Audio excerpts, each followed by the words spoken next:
जैसा कि आप लोग देख रहे हैं कि दिन पर दिन कोरोना का प्रभाव बढ़ते जा रहा है, इसलिए हमने एक अपना ऐप स्टडी लॉक सर्किल के नाम से लॉन्च किया है, जिसे आप प्ले स्टोर से जाकर डाउनलोड कर सकते हैं और उस ऐप के सहारे आप घर बैठे 10वीं की पढ़ाई कर सकते हैं।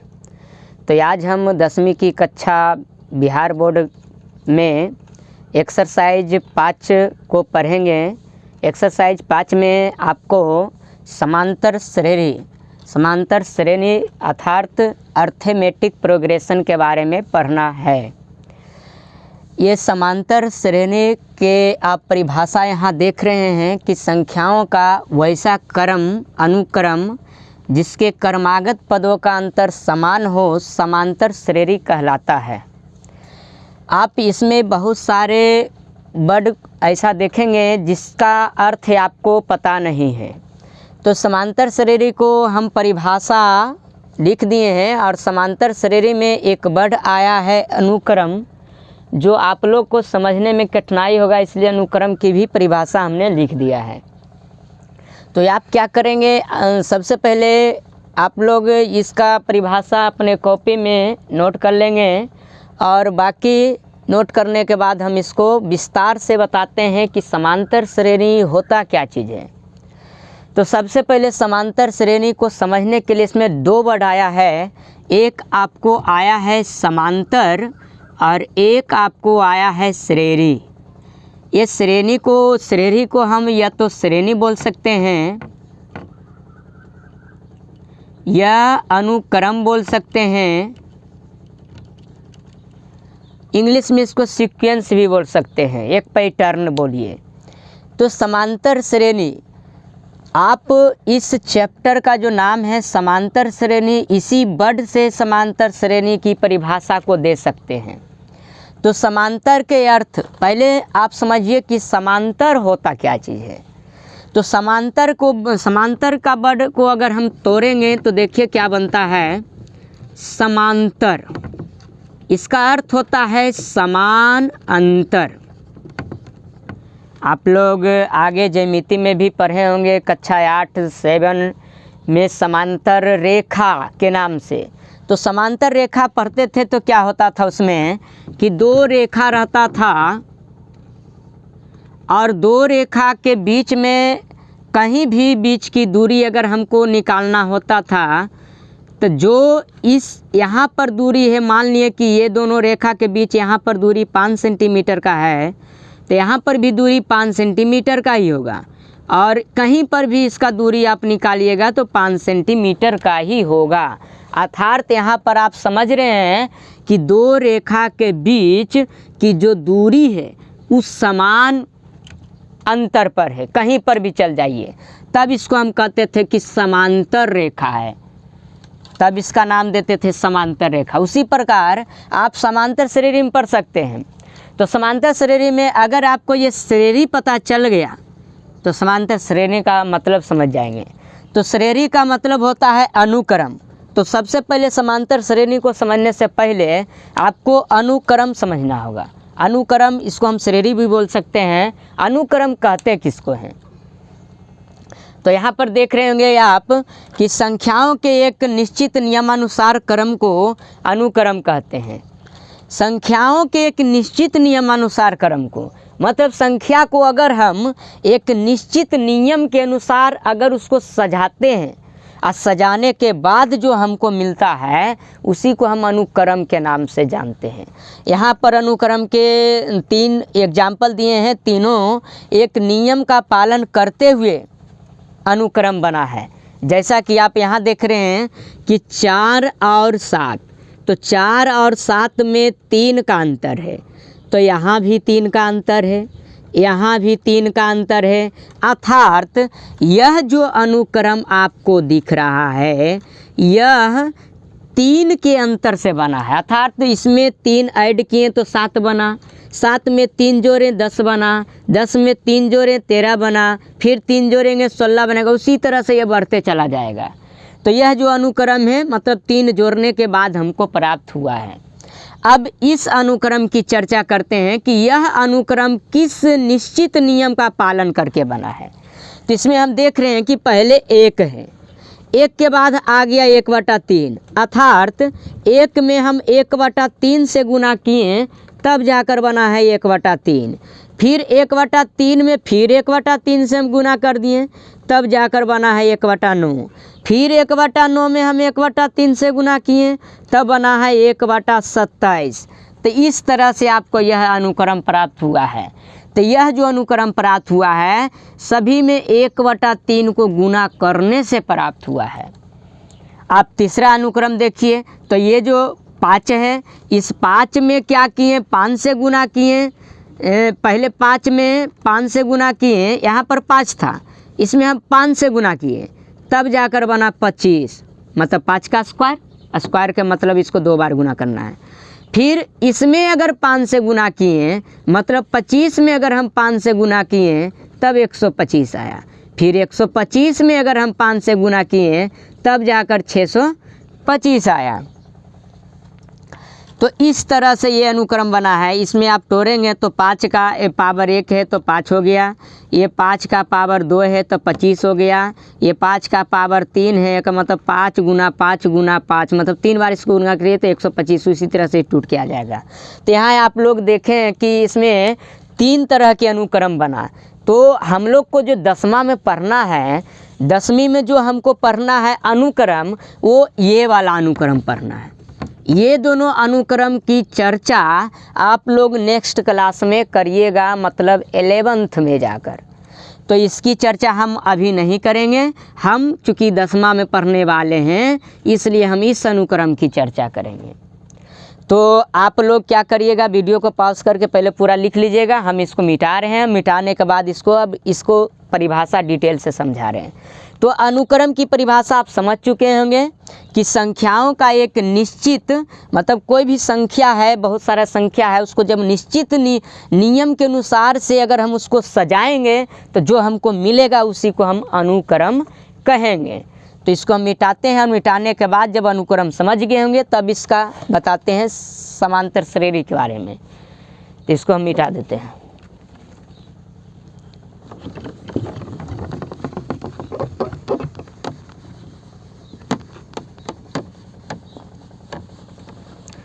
अब समझिए समांतर श्रेणी का परिभाषा, इसको हम टोटोर को बढ़िया से बताते हैं। ये बोला क्या है, बोला है कि संख्याओं का वैसा अनुक्रम, मतलब संख्या का एक ऐसा पैटर्न आप बनाइए जिसके कर्मागत, ये कर्मागत पद क्या होता है, जिसके कर्मागत पदों, तो कर्मागत पद के मतलब समझिए, इसका अर्थ पहले समझिए। तो कर्मागत के मतलब होता है कर्म से आगत, मतलब कर्म बाई कर्म, कर्म बाई कर्म, अर्थात अगर 3 के कर्मागत पद अगर हम बोलेंगे मतलब लगातार, इसका अर्थ हिंदी में अगर समझिए आसान भाषा में तो लगातार बोलते हैं। कर्मागत के मतलब होता है लगातार। तो 3 का कर्मागत पद क्या हो गया, 4।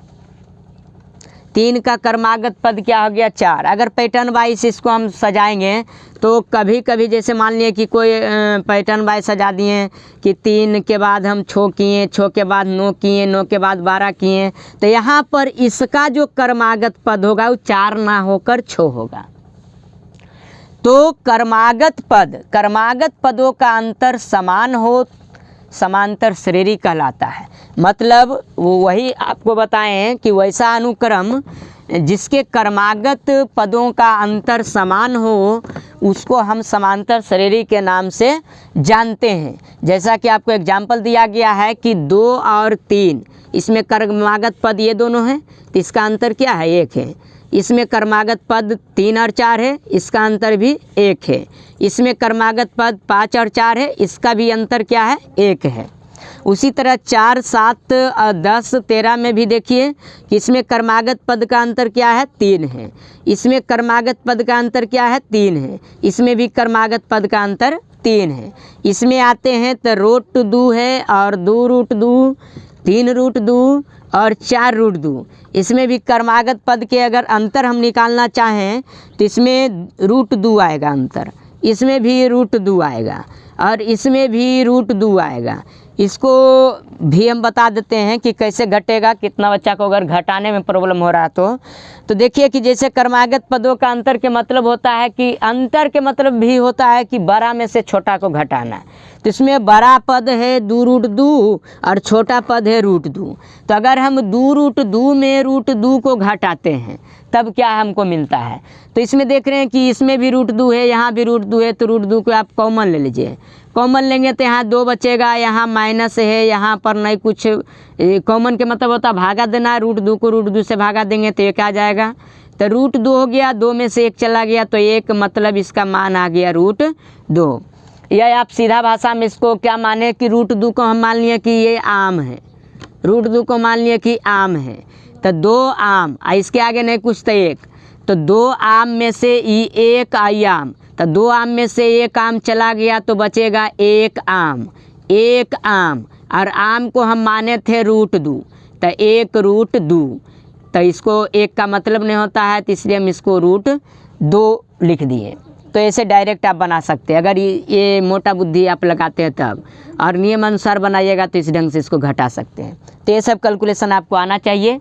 अगर आपको ये सब कैलकुलेशन नहीं आता है तो एक कैलकुलेशन का हम कोर्स बनाकर डाल देंगे, उसको आप परचेज करके देख सकते हैं। उसमें पूरा A to Z advance level तक कैलकुलेशन आपको दिया रहेगा। तो फिलहाल में अभी हम कैलकुलेशन नहीं बताएंगे, आप इसको समझा दिए कि यहाँ पर क्रमागत पदों का अंतर रूट 2 था, यहाँ पर क्रमागत पदों का अंतर रूट 2 था, यहाँ पर क्रमागत पदों का अंतर रूट 2 था। तो इसलिए यह जो अनुक्रम हो गया ये समांतर श्रेणी कहलाया। तो समांतर श्रेणी का आप अब बढ़िया से समझ लिए होंगे परिभाषा कि संख्याओं का वैसा अनुक्रम जिसके क्रमागत पदों का अंतर समान हो समांतर श्रेणी कहलाता है।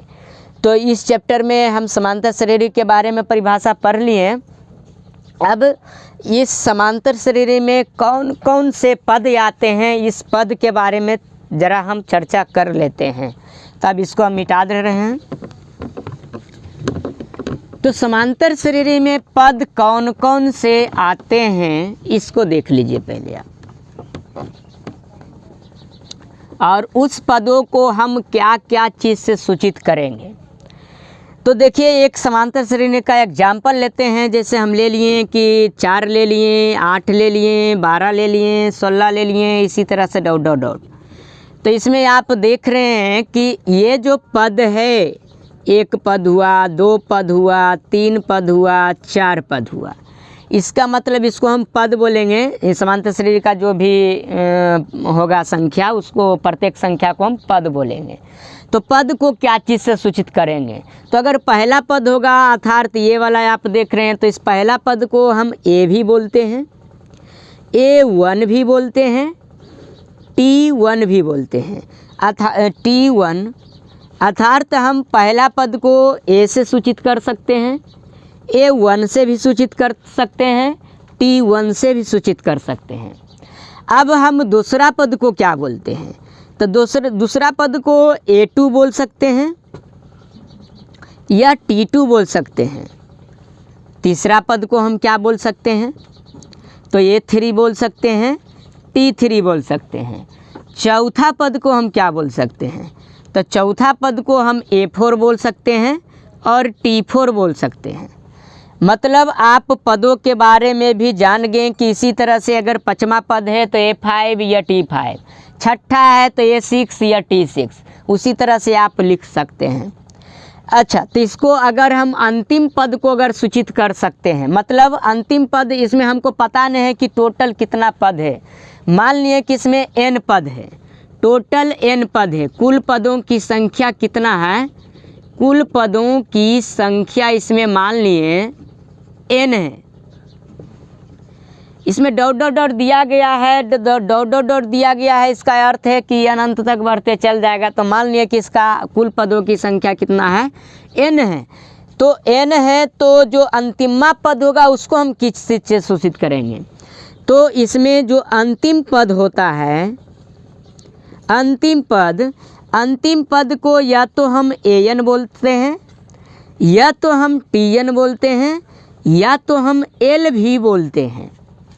और इसमें पहला पद में जब आगे का चैप्टर पढ़िएगा तो पहला पद को S1 से भी सूचित करते हैं, लेकिन दूसरा पद को S2 से सूचित नहीं करेंगे, ना तो तीसरा पद को S3 से सूचित करेंगे। S के मतलब होता है सम, और सम के मतलब होता है योग। जब हम योग के बारे में पढ़ेंगे, मतलब पहला पदों का योग क्या सूचित करेंगे तो S1 से, दूसरा पदों का योग क्या चीज़ से सूचित करेंगे तो S2 से। तो योग वाले में मतलब नेक्स्ट चैप्टर में इसके बारे में हम आपको बताएंगे।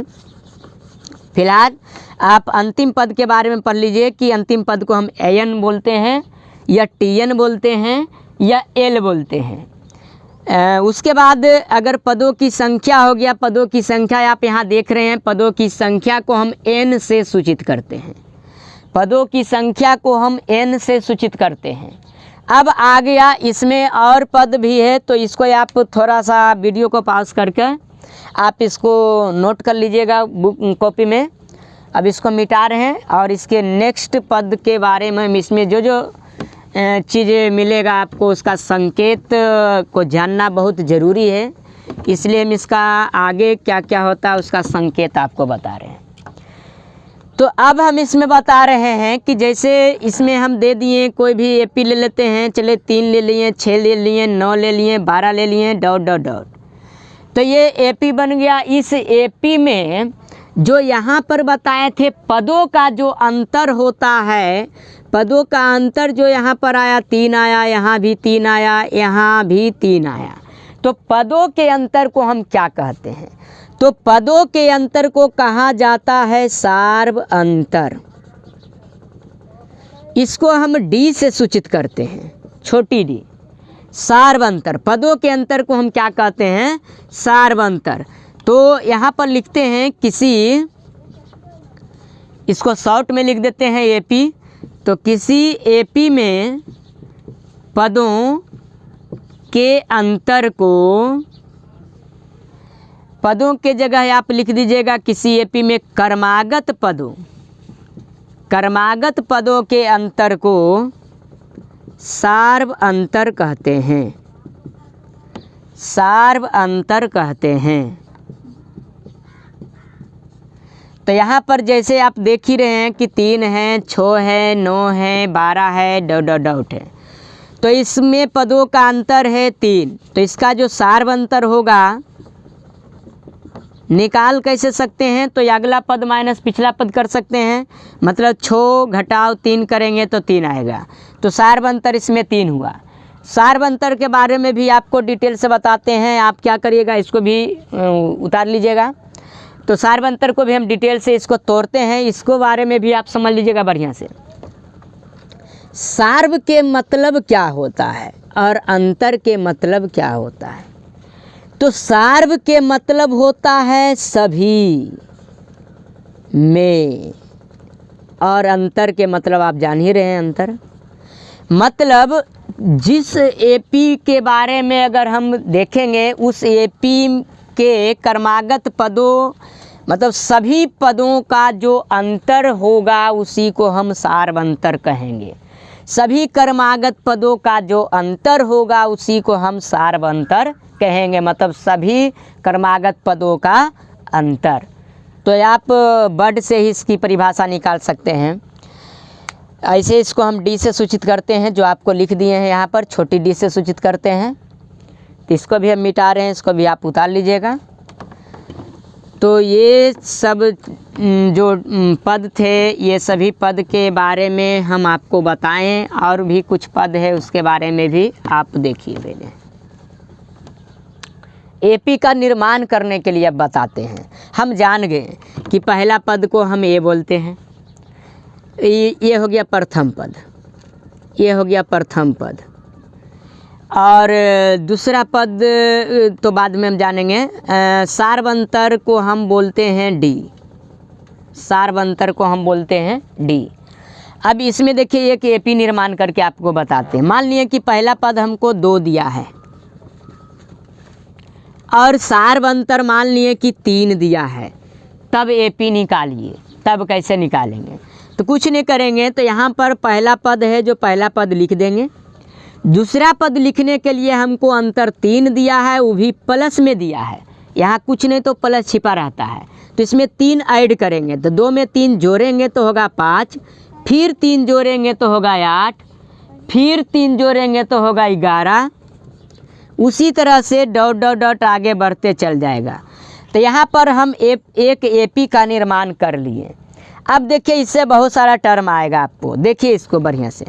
इसको हम बोलते हैं T1 या A1, ये तो समझ ही रहे हैं, T1 या A1 या ये। इसको हम बोलते हैं T2। अब ये T2 का निर्माण कैसे हुआ? तो T2 का निर्माण करने के लिए हम क्या किए, ये जो A देख रहे हैं इसमें हम D को जोड़े हैं, अर्थात T2 को हम लिख सकते हैं A प्लस D। ठीक इसी तरह T3, ये वाला आपको T3 होगा। तो T3 का निर्माण कैसे हुआ? तो इसमें क्या किए हम, A तो लेवे किए और इसमें 2D, जैसे यहाँ पर हम 3 जोड़े थे तो यहाँ भी 3 जोड़े थे, तो 3 और 3 टोटल ये 3 2 बार जुटा है, अर्थात 3D था तो 3 को 2 बार लिखना है, तब T3 का निर्माण हुआ। T4 का निर्माण कैसे होगा? तो कुछ नहीं करिए, यहाँ 3 था तो 2 हुआ, तो यहाँ 4 है तो 3 होगा, यहाँ 5 है तो क्या होगा? 4 होगा, यहाँ 6 है तो क्या होगा? 5 होगा, यहाँ 7 है तो क्या होगा? 6 होगा। अगर हम यहाँ n दे देते हैं तो यहाँ तो ये होगा ही।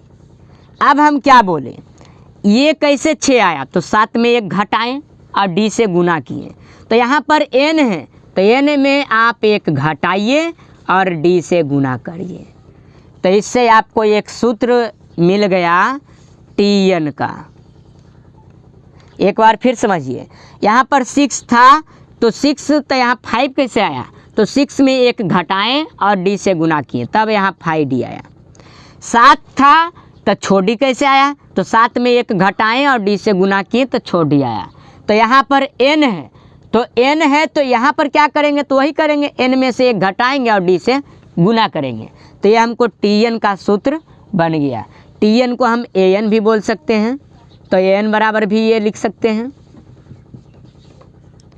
और L भी बोल सकते हैं, L बराबर भी वो हो सकता है। तो इसको भी आप नोट कर लीजिएगा अपनी कॉपी में। अब हमको तो लगता है कि इसमें आप 5.1 जो पढ़ने वाले हैं, एक्सरसाइज 5.1, उसमें आपको लगभग जो थ्योरी है वो कंप्लीट हो गया है। तो कंप्लीट होने के बाद अब हम चैप्टर पर एंट्री करेंगे जो 5.1 होगा। तो चैप्टर को हम एग्जाम्पल सहित बताएंगे, तो एग्जाम्पल सहित बताएंगे। तो देखिए अब 5.1 एक्सरसाइज, इसको मिटा रहे हैं।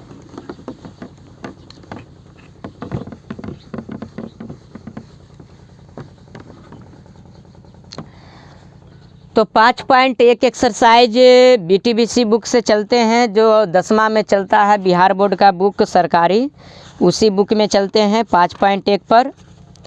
तो 5.1 में एग्जाम्पल 1 से स्टार्ट हुआ है। एग्जाम्पल 1 में आपको देखिए क्या बोलता है। एग्जाम्पल 1 में बोल रहा है कि AP 3/2 1/2 -1/2, उसके बाद -3/2, फिर कॉमा है डॉट डॉट डॉट के लिए प्रथम पद A और सार्व अंतर D लिखिए। ये आपको ऑब्जेक्टिव क्वेश्चन है जिसको आप डायरेक्ट उत्तर दे सकते हैं। फ़िलहाल हम इसको बताते हैं, आप समझ ही चुके हैं, तो इसको हम बताते हैं थोड़ा। ये भी ऑब्जेक्टिव है, डायरेक्ट बना देते हैं। देखिए क्या इसमें क्या बोला, प्रथम पद A ज्ञात करिए। आप जैसा कि सीख चुके हैं कि पहला पद जो होता है उसी को हम A बोलते हैं। सार्वंतर किसको कहते हैं? तो सार्वंतर बोलते हैं पदों के अंतर को। तो यहाँ पर जो पहला पद है हमारा A, वो 3/2 है, तो लिखेंगे A बराबर 3/2। उसी तरह सार्व अंतर जो हमारा है, सार्व अंतर जिसको हम बोले कि D से सूचित करते हैं, तो सार्व अंतर कैसे निकालेंगे? तो इसमें हम बताएं कि अगला पद माइनस पिछला पद करेंगे। अगर यहाँ से हमको सार्व अंतर, चूँकि ये AP में है तो सब जगह सार्व अंतर समान होगा, तो अगर हम यहाँ से AP सार्व अंतर निकालते हैं तो यहाँ पर देख कैसे निकालेंगे? तो अगला पद माइनस पिछला पद, तो अगला पद को क्या बोल रहे हैं? T2 बोलते हैं। पिछला पद को क्या बोलते हैं? तो T1 बोलते हैं। तो यहाँ पर जो T2 है वो 1/2 है और T1 क्या है? 3/2 है। अब अगर हम बोले थे इसमें कि अगर सेम हर आपको मिलता है तो क्या करिएगा? जोड़ रहेगा तो जोड़ दीजिएगा, घटाव रहेगा तो घटा दीजिएगा। तो सेम हमको हर मिल गया तो 2 लिख दिए, घटाव था तो घटाव लिख दिए डायरेक्ट, इसमें कुछ ज़्यादा करने की आवश्यकता नहीं है। 1 में से 3 जाएगा तो -2 हो जाएगा और बटा में नीचे 2 है, ये कट जाएगा तो आपको -1 प्राप्त होगा। तो आप इसको आंसर बॉक्स बनाकर लिख सकते हैं इस ढंग से। इसलिए A बराबर हो गया आपको 3/2, D बराबर हो गया -1, यही आपका उत्तर हुआ। तो ये आपको एग्जाम्पल फर्स्ट था, जिसको आप वीडियो को पॉज कर इसको उतार सकते हैं, क्योंकि उतारने देने का अगर टाइम देंगे वीडियो ज़्यादा लंबा हो जाएगा, इसलिए आप इसको रोक कर उतार लीजिएगा। तो हम नेक्स्ट एग्जाम्पल में चलते हैं, इसको अब हम मिटा रहे हैं।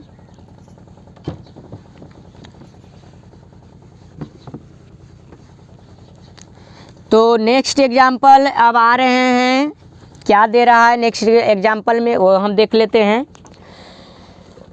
तो ये आप जो अभी क्वेश्चन पढ़े एग्जाम्पल 1 जो बोर्ड परीक्षा 2011 में पूछ चुका है, एग्जाम्पल में 2 में देखिए क्या बोलता है। एग्जाम्पल 2 में इसमें बोल रहा है कि संख्याओं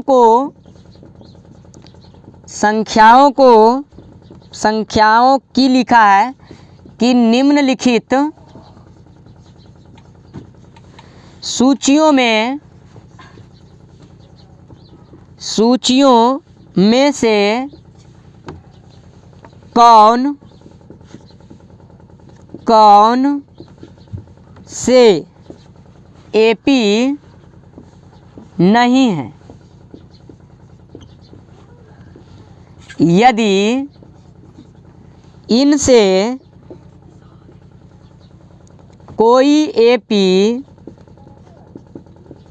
है तो उसके अगले 2 पद लिखिए।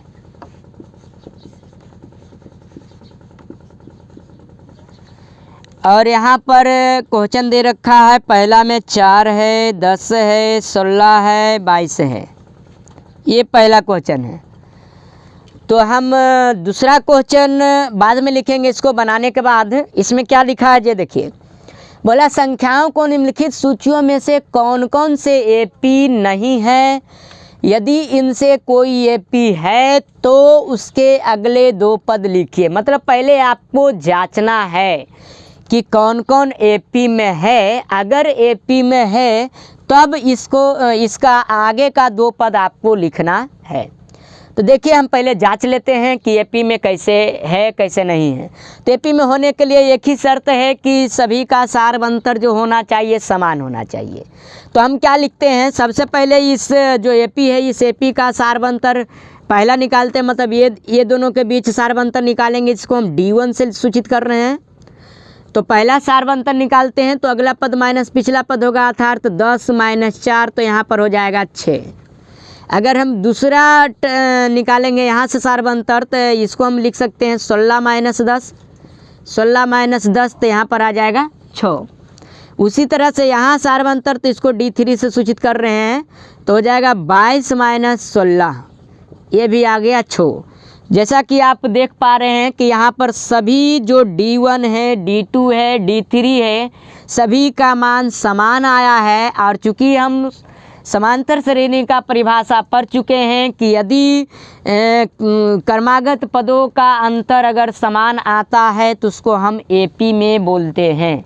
तो लिखेंगे यहाँ पर, चूँकि यहाँ D1 बराबर है D2 के और बराबर है D3 के, इसलिए यह जो अनुक्रम है, इसलिए यह अनुक्रम एपी में है। तो एक क्वेश्चन तो हमको बन गया कि एपी में बोला था कि जांच करके बताइए, तो हमने जांच कर लिया कि यह अनुक्रम एपी में है। अब क्या करेंगे, अब यह जांच कर लिए तो बोला कि यदि एपी में है तो इसका अगला 2 पद लिखिए। तो अगर आप डायरेक्ट लिखना चाहते हैं तो डायरेक्ट लिख सकते हैं। कैसे लिखिए डायरेक्ट, जो भी बता देते हैं। यहाँ पर डी का मान देखिए, इसके आगे नहीं कुछ तो प्लस है, प्लस है, इसका मतलब जो अंतिम में पद होगा उसमें प्लस 6 करते चल जाइए। तो 22 में प्लस 6 करेंगे तो 28 होगा, 28 में प्लस 6 करेंगे तो 34 होगा। लेकिन हम यहाँ पर नियम से बता देते हैं, पद को गिन लेते हैं। यहाँ पर क्या पद है, पहला पद मतलब T1, ये T2, ये T3, ये T4, तो अगला जो पद होगा वो T5 होगा। तो T5 हम निकाल लेते हैं। T5 यहाँ 5 है तो 4D होगा। चूँकि यहाँ पर A क्या दिया है, 4 दिया है, ये 4 यहाँ पर कुछ नहीं तो गुना रहता है। D का मान हम निकाले हैं, D1, D2, D3 का मान 6 है, तो यहाँ पर 4 + 24 बराबर में हो गया 28। 2 ही पद बोला है तो T5 के बाद अगला जो पद होगा वो T6 होगा। इसको हम बोलेंगे A + 6 है तो 5D।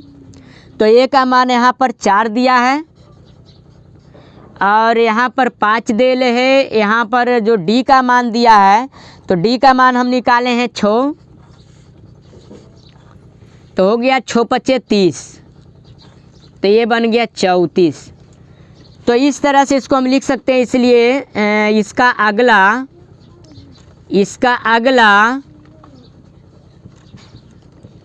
2 पद बराबर क्या हो जाएगा, 28, 34। ये आपका उत्तर हो गया। इसको भी आप उतार लीजिए वीडियो को पॉज करके, इसके बाद हम आगे चलेंगे।